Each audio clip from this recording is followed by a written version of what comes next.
1 Coríntios capítulo 11, verso 28. Diz assim o texto: examine-se, pois, o homem a si mesmo, e assim coma do pão e beba do cálice. Novamente, examine-se, pois, o homem a si mesmo, e assim coma do pão e beba do cálice. Pai, muito obrigado por esta noite, louvamos, te bendizemos pela tua palavra, fala conosco, alimente-nos, ó Deus, com a tua palavra. Estamos, ó Pai Santo, sensibilizados com a tua presença neste lugar. Receba o nosso louvor, o reconhecimento dos nossos lábios, e o Senhor, ó Deus, através do teu Espírito, que pode nos instrumentalizar. Fala conosco, nos dê a tua paz, a tua bênção, em nome de Jesus, para a glória do teu nome. Amém, queridos? Podeis assentar. Eu gostaria de estar ministrando ao coração dos irmãos, compartilhando a palavra do Senhor com o tema: a prática do autoexame na participação da ceia. A prática do autoexame na participação da ceia do Senhor. Meus irmãos, o contexto aqui do capítulo 11, a partir do verso 17 até o 34, o apóstolo Paulo ele vai tratar a respeito de problemas que foram pontuados a ele, que estavam acontecendo no culto daquela igreja. E neste caso, é mais específico, porque houve outros problemas, neste caso mais específico, a ceia do Senhor. Registrado aí nos versículos que já citamos, que é os versículos de 17 a 34. Ele abre o versículo 17 dizendo assim: olha, eu não tenho como elogiar vocês por causa das coisas que chegaram até os meus ouvidos. Eu não tenho como louvar vocês. E no versículo 18 ele vai dizer assim, que eles estão se ajuntando não para o bem, sim para o mal.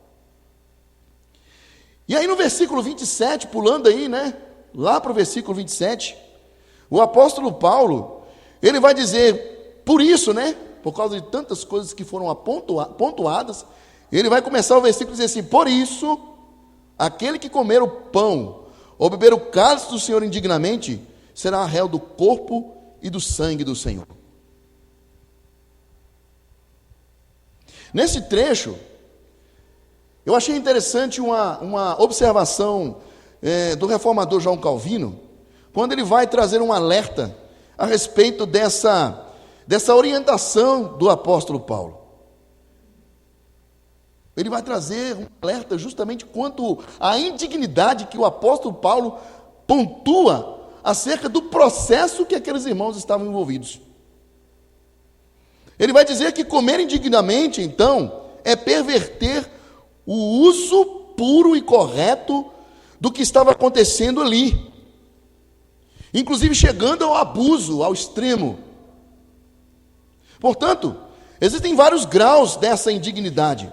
Por assim dizer, alguns ofendem mais gravemente do que outros, envolvendo-se com fornicadores, e talvez com perjuro, ou até mesmo convivendo com bêbados e trapaceiros.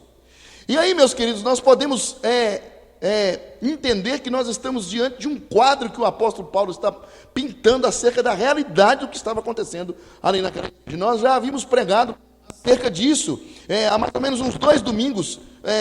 Aliás, no primeiro domingo passado nós pregamos a respeito disso.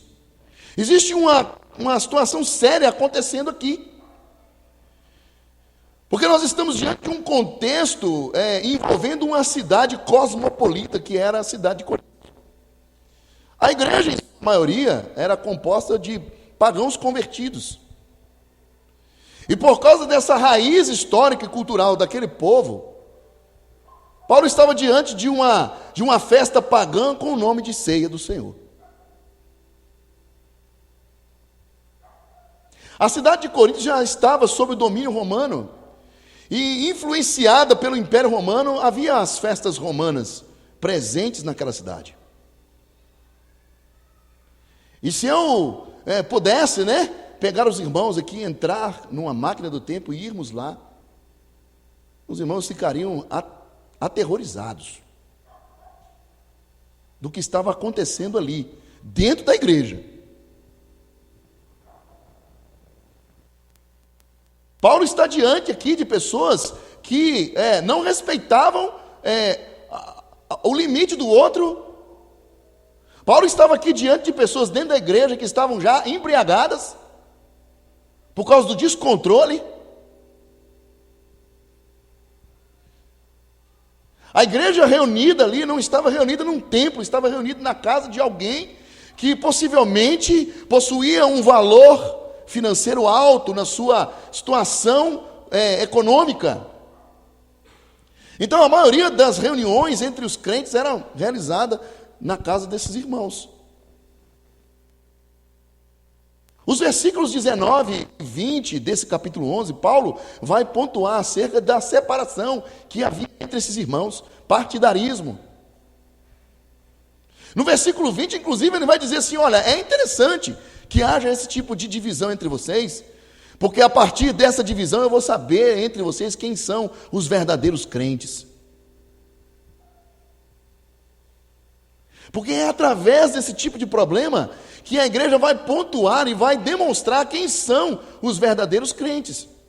Por isso que Paulo ele vai falar a respeito da necessidade que haja mesmo divisões entre eles.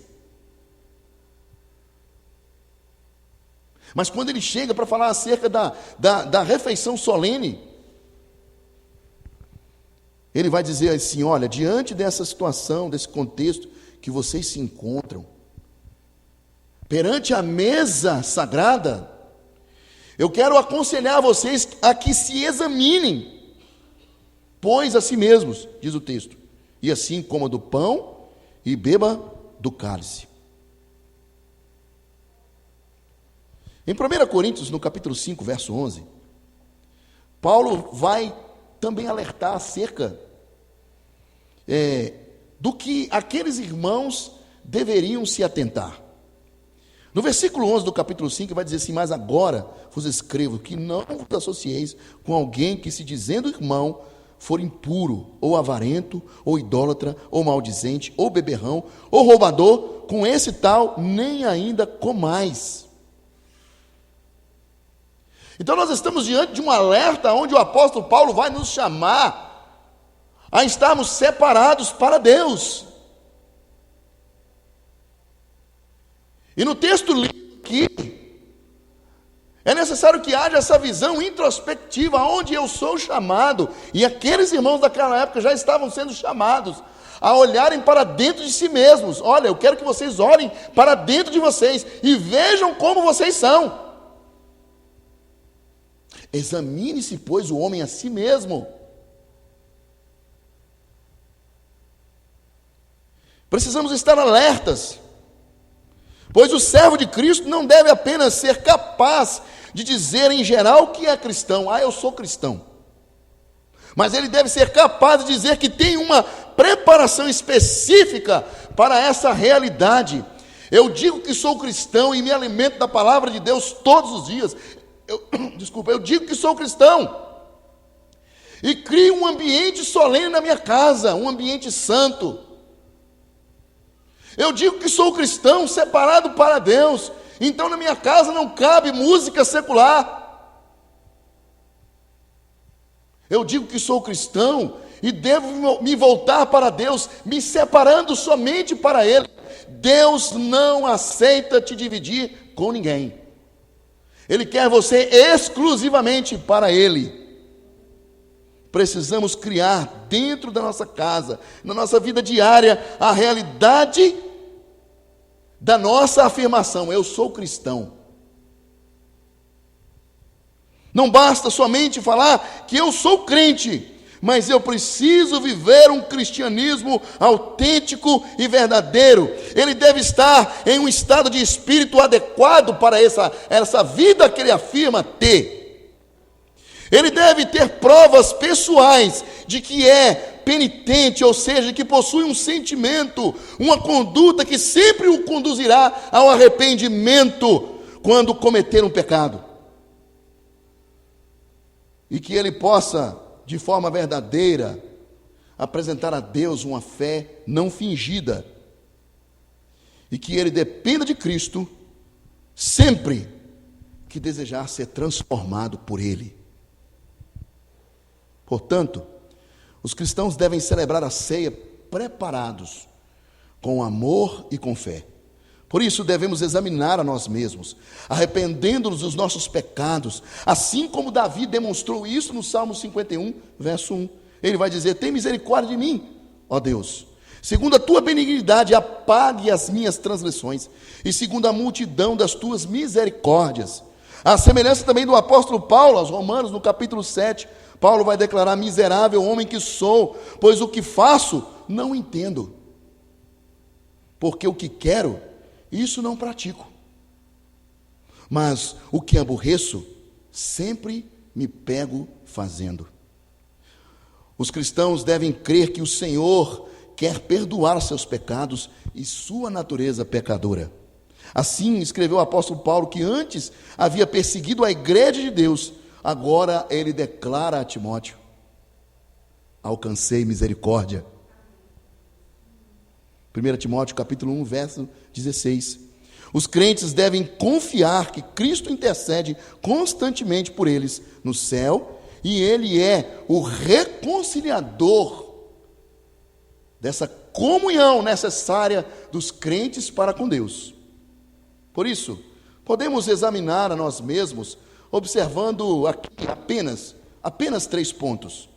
O primeiro deles, eu quero dizer que apesar de possuirmos uma natureza pecaminosa, não devemos viver em sua prática. Um teólogo do século XX, chamado Ivan Til, ele vai dizer que nós possuímos uma natureza pecaminosa, mas também possuímos a natureza de Cristo. A velha natureza, ela sempre estará pecando, mas a nova natureza que está em nós, colocada em nós por Cristo Jesus, ela não peca. Por isso, o que precisamos fazer? Avaliar a nossa vida cristã e saber qual das naturezas nós temos alimentado mais. É a história do cachorro branco e o cachorro preto. Quando eu entro numa pista de corrida entre esses 2 cães, o dono ele vai falar assim: olha, eu quero apostar uma corrida com você. Eu já escolhi o meu cão, pode escolher o outro. Aí o outro é o cão preto, porque ele já ficou com o branco. E aí eles entram numa aposta e é dada a largada. E o cão que o dono escolheu vence. No outro dia, ele fala: olha, daquela vez eu escolhi o branco, dessa vez eu vou escolher o preto, você fica com o branco. E no final da corrida, o preto ganha. E aí a pessoa pergunta: por que o cão que você escolhe sempre vence? Aí o dono do cão responde: porque quando eu quero que o preto ganhe, ele solto, dou alimento. O outro eu prendo e deixo sem o alimento. Precisamos olhar para a nossa vida cristã e nos perguntar qual das 2 naturezas, essas naturezas pontuadas pelo apóstolo Paulo, em Romanos no capítulo 7, acredito que a partir do verso 16, Paulo vai falar a respeito dessa guerra interior. Qual das naturezas nós temos alimentado mais? Apesar de possuirmos uma natureza pecaminosa, não devemos viver em sua prática. Romanos no capítulo 6, verso 14, Paulo vai dizer: porque o pecado não terá domínio sobre vós, pois não estáis debaixo da lei, sim debaixo da graça. O apóstolo Paulo os exorta a dedicar todas as suas faculdades ao serviço da justiça, mas enquanto carregam consigo as relíquias da carne, não podem fazer outra coisa senão viver um pouco da indolência. É verdade. A palavra indolência aqui é insensibilidade. Mas quanto mais nos aproximamos de Deus, mais nos distanciamos da nossa velha natureza e estaremos sempre fazendo a vontade de Deus. E quanto mais nos aproximamos de Deus, conseguimos ter e ver da ótica de Deus todas as coisas que estão acontecendo ao nosso redor. Somos chamados, somos convidados e até mesmo desafiados a olhar as coisas da ótica de Deus, mas só é possível quando nos aproximamos mais de Deus. Porque enquanto nos ficarmos próximos ou continuarmos alimentando a nossa velha natureza, sempre teremos uma visão míope daquilo que Deus quer que tenhamos. Sempre teremos uma visão do caos sobrepujando aquilo que Deus disse que aconteceria, mesmo que diante do caos tenhamos condição em Deus de saber a vontade do Senhor para as nossas vidas. E a palavra de Deus vai dizer que a vontade de Deus ela é boa, perfeita e agradável. Por isso, para que não sejamos destruídos pela consciência, uma consciência enferma, Ele oportunamente, Cristo, ajuda-os, interpondo, através de um consolo derivado dessa circunstância. Que circunstância é essa? O sacrifício de Cristo na cruz do Calvário. E suas obras não são agora testadas pelo estrito Estado de Direito, mas que Deus, remetendo a sua impureza a Cristo, aceita-os gentil e misericordiosamente.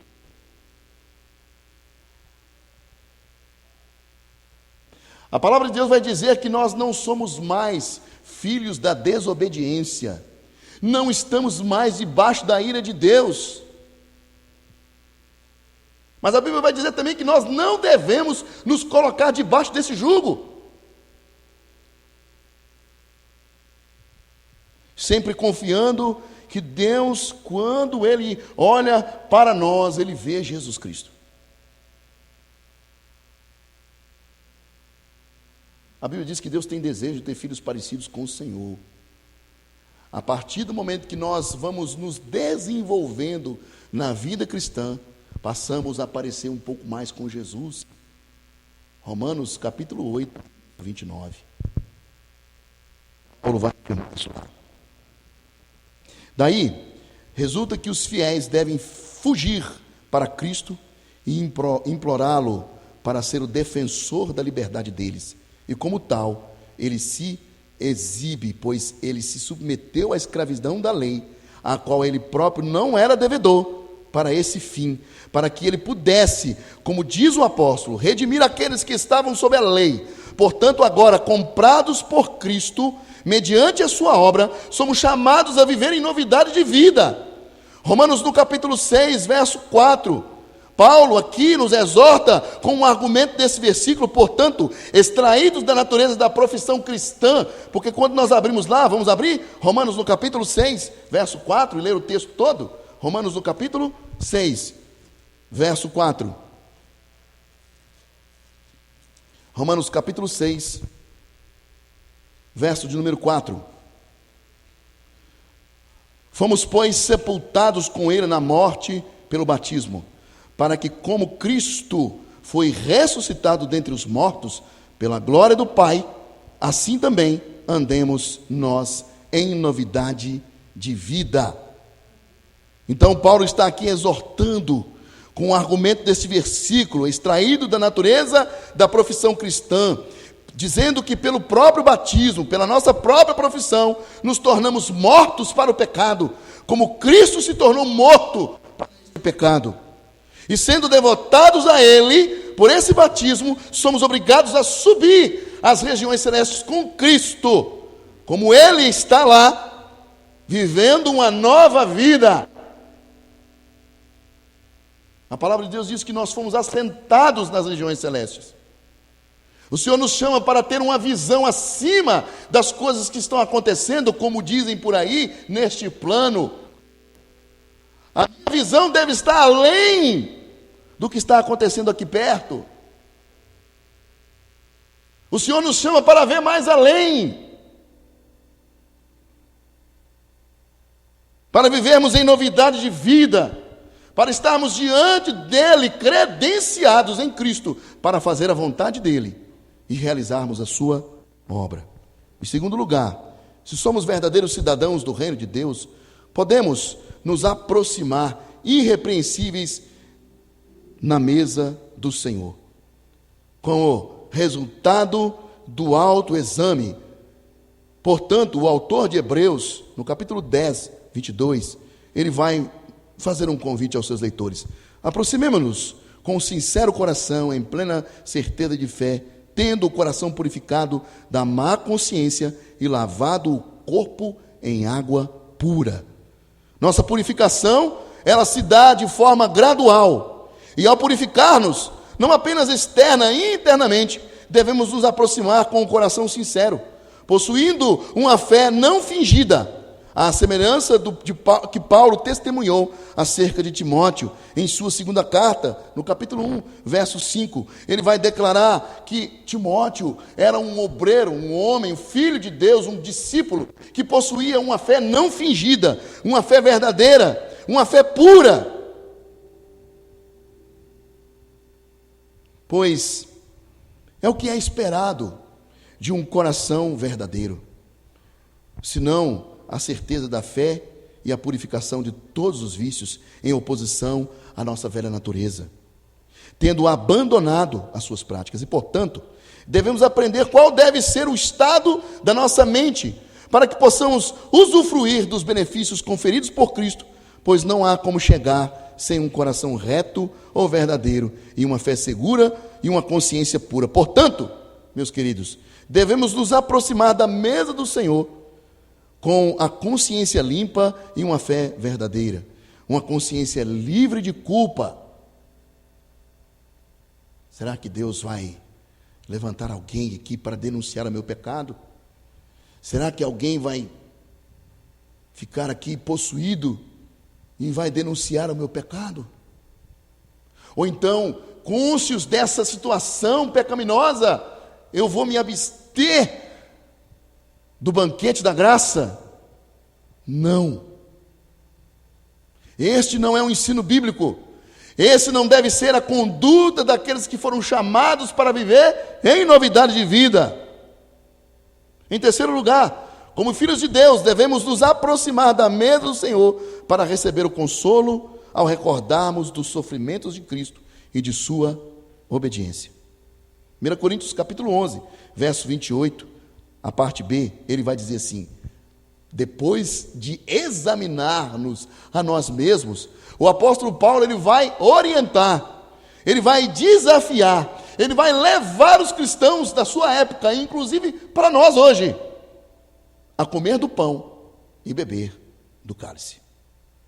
Quando atentamos para a simbologia que possui esses elementos, podemos recordar dos sofrimentos de Cristo em nosso lugar. 1 Coríntios capítulo 15, a partir do verso 3, o apóstolo Paulo vai dizer: antes de tudo, vos entreguei o que também recebi, que Cristo morreu pelos nossos pecados, segundo as Escrituras.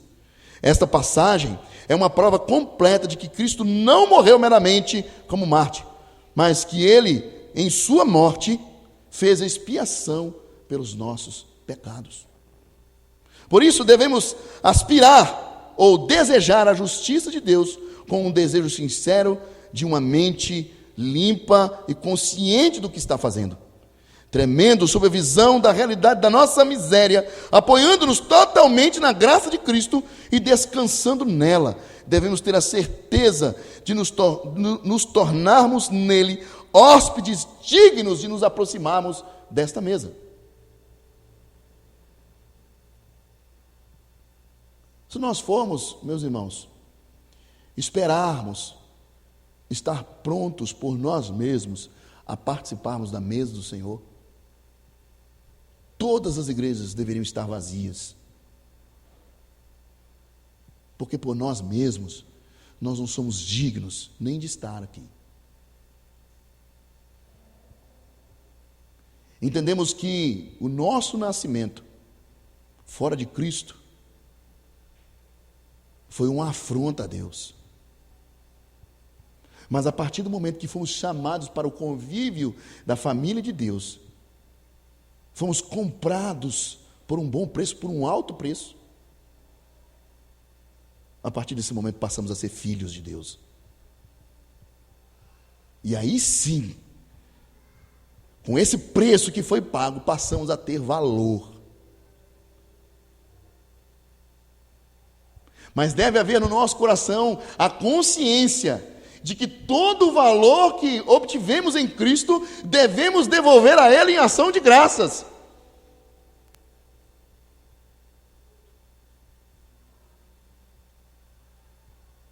Precisamos avaliar essas coisas. Precisamos entender que a participação da mesa do Senhor é algo que nos é caro e deve ser caro para nós participarmos deste momento. E não por qualquer coisa nos desviarmos e também deixarmos de participar. Olha, eu não me sinto digno. Você nunca vai estar digno. Aconteceu alguma coisa? Achegue-se diante de Deus. Fale com Deus. Dê nome ao que aconteceu. Dê nome ao que foi praticado. E receba o perdão de Deus e participe do pão e do cálice. Porque o próprio Cristo disse que aquele que não come da minha carne e não bebe do meu sangue, não tem parte comigo.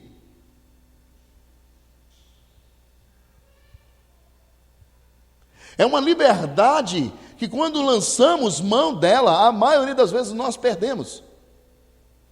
Perdemos na comunhão, perdemos na alimentação, na força que precisamos do Senhor. Independente das circunstâncias que acontecer. Não abra mão. Entregue-se a Deus. Devemos nos apresentar diante dEle. Falar: Senhor, eu não tenho condição de participar, mas pelo Senhor, eu creio que o Senhor é poderoso para perdoar o meu pecado e eu vou participar da sua mesa. E participe da mesa. Não existe nenhuma orientação bíblica que nos permita a nos eximirmos da ceia do Senhor. Por isso o apóstolo Paulo chama a atenção. Examine-se o homem a si mesmo e depois participe do pão e do cálice.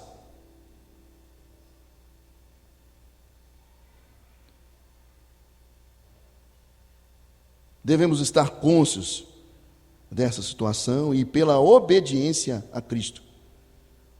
E pela obediência a Cristo e de Cristo. O apóstolo Paulo aos Filipenses, no capítulo 2, verso 8, ele vai dizer assim: a si mesmo se humilhou, tornando-se obediente até a morte e morte de cruz. Com fé, devemos nos aproximar dessa mesa, a fim de que possamos alcançar, por intermédio dele, Cristo, o consolo que precisamos.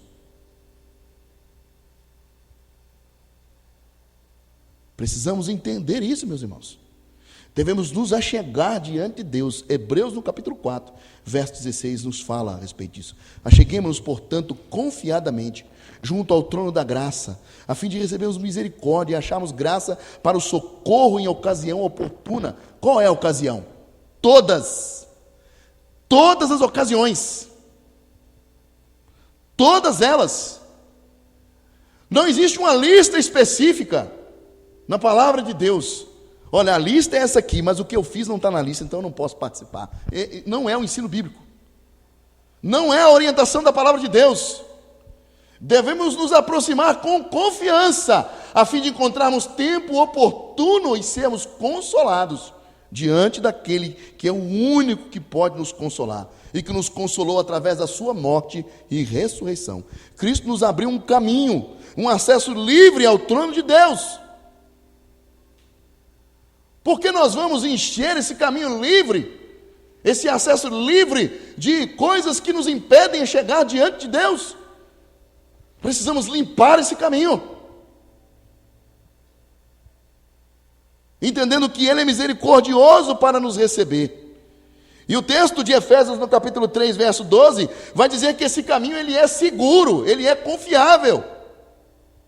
O sentido é que agora podemos chegar com confiança e ousadia ao trono da graça, por misericórdia, em nome deste Redentor.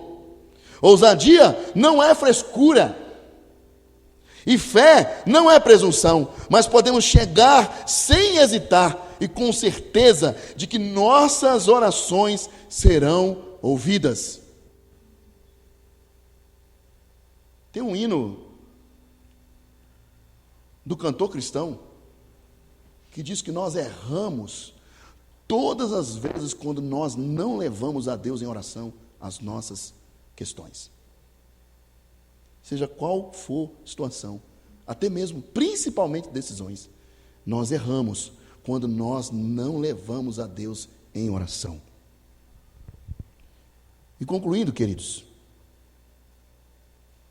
quero dizer com isso, e tendo isto em mente, do que acabamos de falar, O autoexame, ele envolve o escrutínio de 3 coisas que acabamos de ver: a nossa própria pecaminosidade, a obra da graça de Deus por nós e o nosso chamado a viver em obediência. Não somente em obediência, mas em santa gratidão a Ele.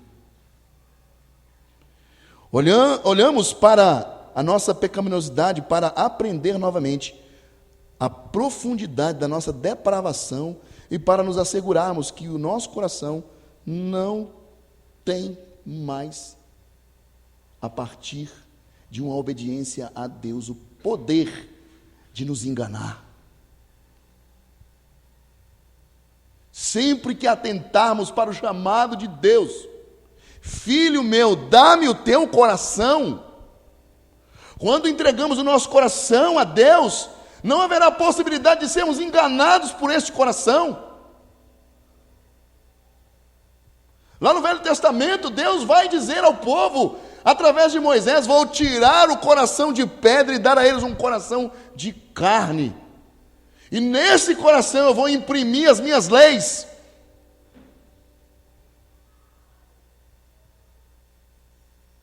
Quando nós nos voltamos para a palavra de Deus, o Salmo 119,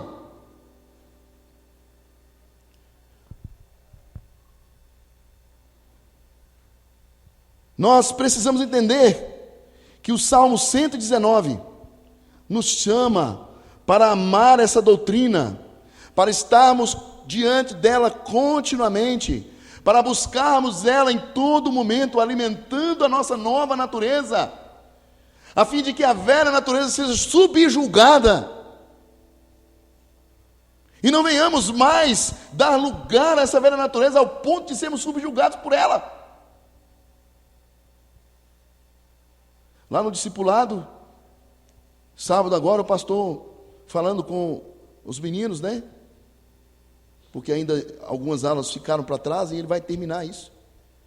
E ele vai falar a respeito da maneira correta de se praticar ali o texto de Provérbios, no capítulo 23, 28, aliás, quando ele vai dizer assim que quando nós confessamos a Deus os nossos pecados e deixamos, alcançamos misericórdia. Então, o primeiro aspecto dessa atitude é confessar o pecado, dando nome a este pecado. Senhor, eu pequei nessa área. Me dê forças para abandonar esse pecado. E deixe o pecado. Mas, continuando o versículo, vai ser: pois aquele que encobre os seus pecados não prosperará. O encobrir ali não é esconder no momento que você faz, ou que eu faço, ou que nós fazemos. O encobrir é sempre justificar o porquê que fez. Ah, me pegou de surpresa, eu não consegui resistir. Eu não tive forças para lutar. Quer dizer aos irmãos que nós não lutamos dessa forma. O texto, a Bíblia vai dizer que nós devemos resistir ao diabo. De nós devemos fugir.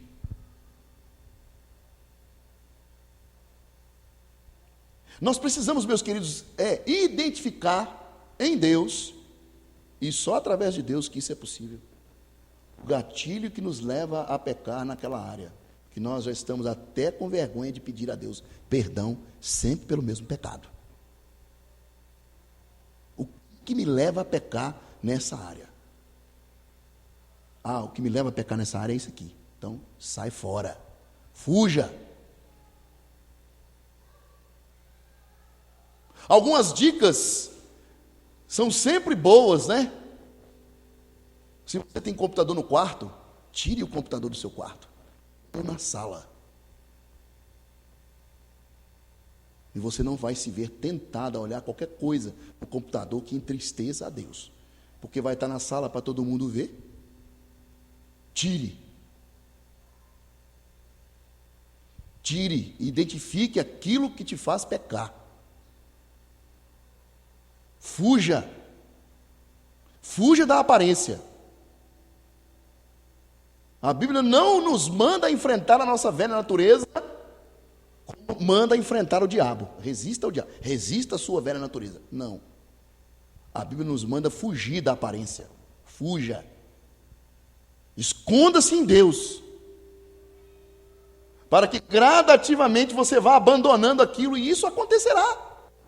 Porque quanto mais eu me refugio em Deus, mais forte em Deus eu vou ficando. E aí vou abandonando aquilo. Isso é se examinar.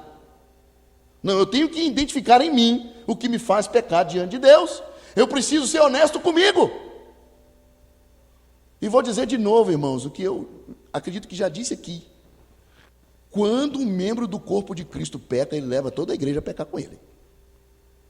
Possamos sempre levar isso na nossa mente. Todas as vezes que eu aceito pecar, eu estou levando a igreja a pecar comigo. Pense nisso. Olha a responsabilidade. Como é que nós podemos entender isso? Um dedo, quando vai para o interruptor, ele não vai sozinho. Vai? Você já viu o dedo sozinho para o interruptor acender? Vai o corpo todo, os pés levando, a mente dando uma ordem, e vai o corpo todo para acender o interruptor. Pense nisso. Todas as vezes que eu me ver na beirada, no abismo para pecar, eu estou levando a igreja toda comigo. E volte para o lugar onde é que você estava. De onde nunca deveria ter saído, da presença de Deus. Busque misericórdia a Deus. Devemos nos examinar diante da obra que o próprio Deus realizou em nossas vidas, para que possamos estar convencidos de que pela graça, somente pela graça, é que vivemos, nos movemos e temos a nossa existência espiritual consolidada nele, para que possamos ser mais gratos por tudo que Deus tem feito por nós e para que possamos sempre depender mais do Senhor. Examinemos a nós mesmos para que possamos colocar o nosso chamado em prática, esforçando-nos mais seriamente para cumprir o propósito de Deus em nós e assim continuar no caminho de Deus. Somos então chamados a examinar toda a nossa vida cristã, conduta e experiência à luz da palavra de Deus. Não pense você que só chamado é aquele que está aqui na frente, é o pastor, é o presbítero. Não, todos nós temos um chamado, uma vocação. Deus não trata com voluntários. Eu sou um voluntário na obra de Deus. Não existe isso. Eu sou um vocacionado, eu fui chamado. A vocação que Deus te deu, Ele não vai tirar. E quando o Senhor voltar, nós deveremos dar conta dela diante de Deus. Examine-se, pois, o homem a si mesmo. E depois de ter feito isso, participe do pão e do cálice. Amém? Que Deus possa te abençoar em Cristo. E que você leve essa palavra para a sua casa, na sua mente, no seu coração, e exercite isso em Deus. Pai, muito obrigado. Em nome de Jesus.